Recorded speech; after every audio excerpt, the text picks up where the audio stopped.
আমাকে বললো আরেকজন দিতে এসেছিল তো, বললো যে যেটা 40টা আইটেম আছে তো 20-20টা করলে সুবিধা হয়। আমার এটা জানা ছিল না, ওই জন্য আমি এক ঘরে করে দিয়েছি। বুঝতে পারছি, হবে না।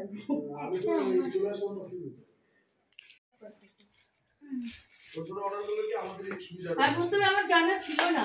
এই কিছুক্ষণ আগে একজন বাবা তুই পারবি, আমি জানা পারবো। এই কিছুক্ষণ আগে ভাই আসলো তো একজন।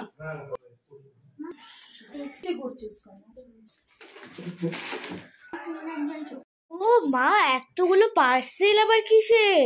তুই তো জানিসই আমার শরীরটা খারাপ, আর বাড়িতে মুদিখানার জিনিস কিছু কিছু কমে গেছে, তো ওই টুকটাক না আনার থেকে একবারে নিয়ে আসলাম। শরীর খারাপ কি আমাকে এনে দিবে, বাড়িতে তো তোর বাবাও নেই, তাই জন্য ওই একটাই সুবিধা আমার, জিও মার্ট থেকে আমি মাছের বাজার যতটা লাগবে আমি নিয়ে এসেছি, এখন মিলাবো পরে।